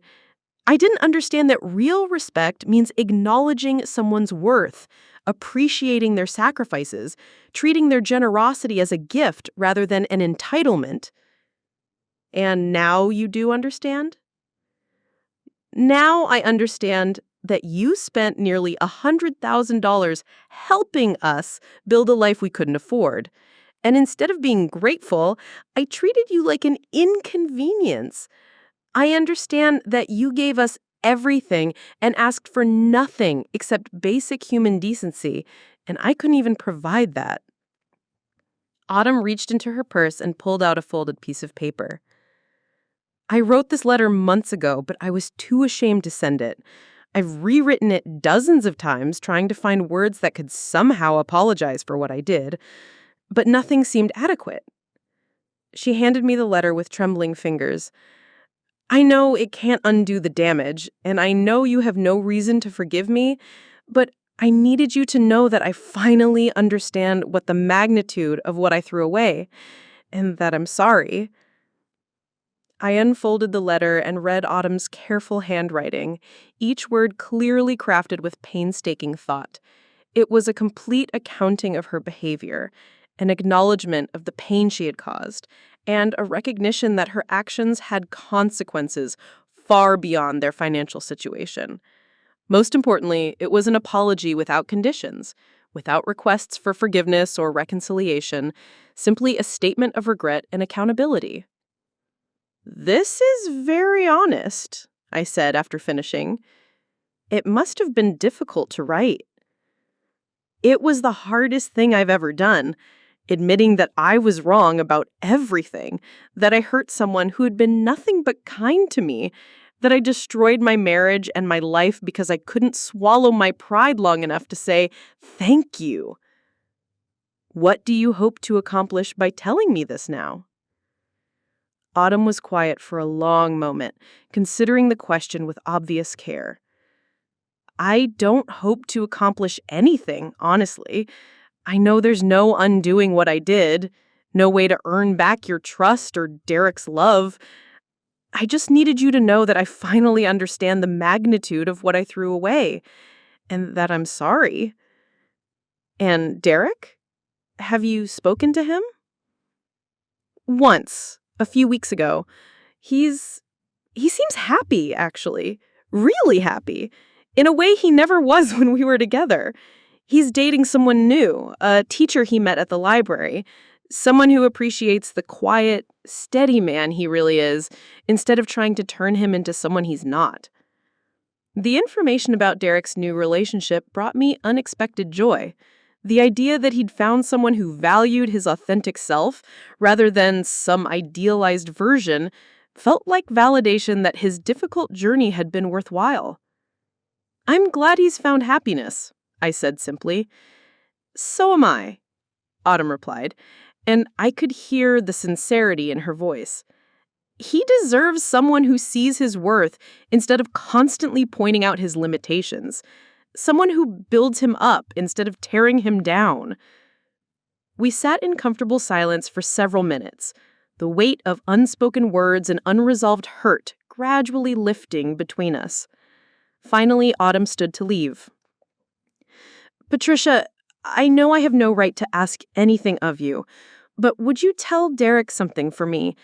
Tell him that I'm sorry for the woman I was when we were married, and that I'm grateful for the lessons he taught me about kindness and patience, even though I was too stubborn to learn them at the time." "I'll tell him," I promised. And Patricia, thank you for everything you did for us and for having the courage to stop when stopping was what we really needed. I hated you for it at the time, but now I understand it was the most loving thing anyone had ever done for me. After Autumn left, I sat in the community center for a long time, processing the conversation and its implications. The woman who had called me a burden had finally learned to recognize value, had finally understood the difference between entitlement and gratitude. It had taken losing everything for her to gain wisdom, but the transformation seemed genuine, in a way that her earlier manipulations never had. Most importantly, her apology had come without expectation of forgiveness or restoration, which made it infinitely more meaningful than her previous attempts at reconciliation. She wasn't trying to regain something she'd lost. She was simply acknowledging the harm she'd caused and taking responsibility for it. That evening, I called Derek to share Autumn's message and found him in excellent spirits, excited about his new relationship and his growing sense of financial stability. When I relayed Autumn's words, he was quiet for a moment before responding. "I'm glad she finally understands. And I'm grateful that her apology came to you directly instead of through me. It shows she's finally taking responsibility instead of expecting other people to fix her relationships." "Are you happy, Derek? Really happy?" "I am, Mom. For the first time in years, I'm living a life I can actually afford, with someone who appreciates what we have instead of constantly wanting more. It turns out contentment is a lot more sustainable than aspiration." The conversation ended with Derek thanking me again for the difficult love that had ultimately saved him from a life of financial and emotional desperation. As I prepared for my long-awaited European adventure, I reflected on the strange journey that had brought our family to this place of authentic healing and growth. Sometimes the greatest gift you can give someone is the opportunity to face the consequences of their choices. Sometimes wisdom only comes through loss, and character only emerges when everything false is stripped away. The sheriff's sale had taken their house, but it had given both Derek and Autumn something far more valuable: the chance to discover who they really were when the artificial supports were removed. 1 year later, I'm writing this story from my favorite cafe in Budapest, the final stop on that European adventure I'd postponed for so long while funding other people's dreams. The morning sun streams through tall windows as I sip coffee that costs more than I used to spend on groceries in a week. But now I can afford without guilt, because I'm spending my own money on my own joy rather than subsidizing someone else's delusions. The past 12 months have brought changes I never could have imagined when I first clicked that cancel payment button. Derek called me last month with news that filled my heart. He's engaged to Sarah, the librarian he met during his journey back to authentic living. She's a quiet, thoughtful woman who appreciates his steady nature instead of trying to transform him into someone he's not. More importantly, they're planning a wedding they can actually afford. A simple ceremony in the park, followed by dinner at Romano's Pizza, the same restaurant where Derek finally learned to face the truth about his life. Mom, I want you to know that Sarah and I have talked extensively about finances. We've shared our complete financial pictures with each other, we've created a realistic budget for our life together, and we've agreed that we'll never live beyond our means or expect anyone else to subsidize our choices. The conversation itself was proof of how fundamentally Derek had changed. The man who once hid financial realities from his wife was now building a relationship on complete transparency and shared responsibility. The man who once expected rescue from difficult situations was now planning a future based on what he could actually provide rather than what he wished he could afford. And Mom, Derek had continued, we'd love for you to contribute to the wedding, but only if you want to, and only an amount that feels comfortable to you. We're not counting on anyone else's money to make our plans work. The offer was everything Autumn's demands had never been: genuine, grateful, and completely free of entitlement. I happily contributed to their celebration, not because I felt obligated or manipulated, but because I wanted to support a relationship built on a foundation of honesty and mutual respect. Even more surprising was an update Derek shared about Autumn. 6 months after her visit to the community center, she'd enrolled in a certified nursing assistant program, using student loans to pay for training that would give her genuine skills, rather than relying on the fantasy of influencer income. She'd deleted all her social media accounts, abandoning the performative lifestyle that had been built on borrowed money and false success. She sent me a graduation announcement, Derek explained. Just a simple card saying she'd completed her CNA training and found a job in a nursing home. No drama, no requests for anything, just sharing good news with someone who used to be important to her. The transformation was remarkable. The woman who had once dismissed practical work as beneath her dignity was now providing direct care to elderly patients, finding meaning in service rather than status. She'd apparently discovered that real fulfillment came from contributing value to the world rather than simply consuming it. Do you think she's genuinely changed? I'd asked Derek. I think losing everything forced her to discover who she really was underneath all the pretense, he replied thoughtfully. It turns out she's actually a pretty decent person when she's not trying to maintain an image she can't afford. As I reflect on this entire journey from my cafe table in Budapest, I'm struck by how much growth came from what initially felt like destruction. Derek's divorce, their foreclosure, Autumn's financial ruin, all of it had seemed like failure at the time. But each loss had cleared away something false, making room for something authentic to grow in its place. The lesson wasn't really about money, though Lenny was the mechanism through which everything unfolded. The real lesson was about the difference between love and enablement, between helping and rescuing, between supporting someone's growth and preventing their development. For 2 years, I'd thought I was being a loving mother by protecting Derek from the consequences of his choices. What I was actually doing was stunting his growth and allowing unhealthy patterns to become entrenched. Sometimes the most loving thing you can do is refuse to prevent someone from learning essential lessons. Sometimes growth only happens when artificial supports are removed. Sometimes people only discover their true strength when they're forced to carry their own weight. But here's what I want you to understand, because this is the part that transformed not just Derek and Autumn's lives, but my own relationship with love and family. Boundaries aren't walls built from anger or resentment. Boundaries are loving structures that protect both parties from unhealthy dynamics. When I stopped the mortgage payments, I wasn't punishing Derek and Autumn. I was refusing to continue enabling a situation that was preventing all of us from growing. The hardest part of this entire experience wasn't watching Derek lose his house or seeing Autumn struggle with minimum wage work. The hardest part was learning to trust that love sometimes requires saying no, that genuine care sometimes looks like abandonment to people who've become dependent on rescue.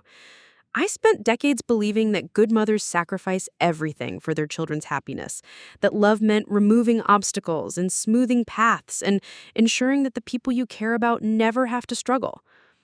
This experience taught me that real love sometimes means allowing struggle, permitting failure, and trusting that people are stronger than their current circumstances suggest. The European trip I'm concluding today represents more than just delayed gratification finally fulfilled. It represents a woman who learned to value her own dreams alongside her family's needs, who discovered that self-care isn't selfish but necessary, who found that living authentically is the greatest gift you can give both yourself and the people you love. Tomorrow, I fly home to a life that looks completely different than it did 18 months ago. Derek and Sarah will pick me up at the airport, and we'll have dinner at my apartment where I'll share photos and stories from my adventures.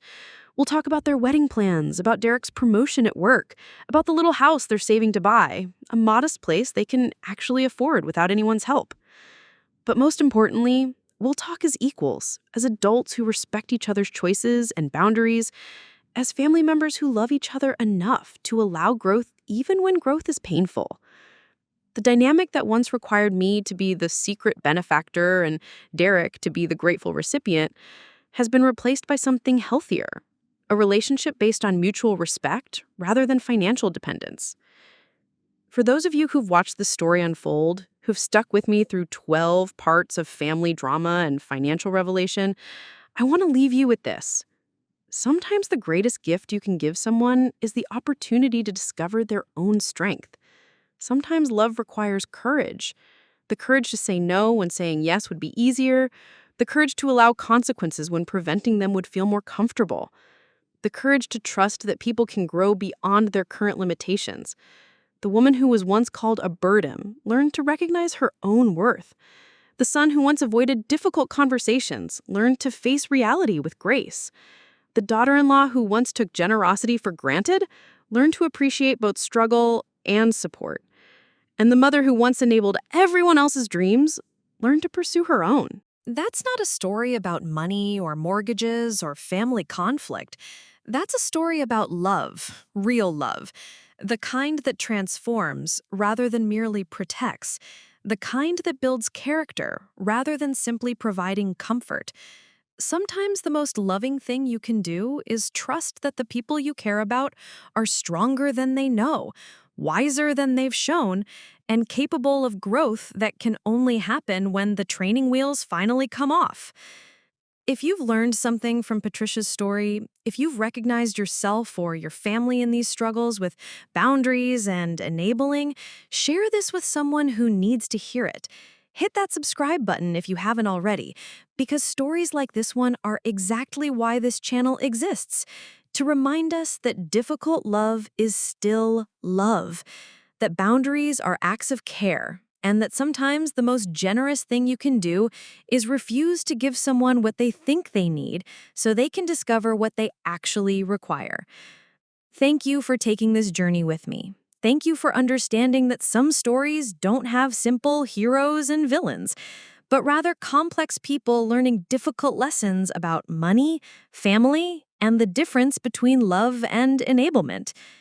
Sometimes you have to let people fall so they can learn to stand on their own. Sometimes the burden becomes the blessing when viewed from the other side of growth. Up next, you've got 2 more standout stories right on your screen. If this one hit the mark, you won't want to pass these up. Just click and check them out.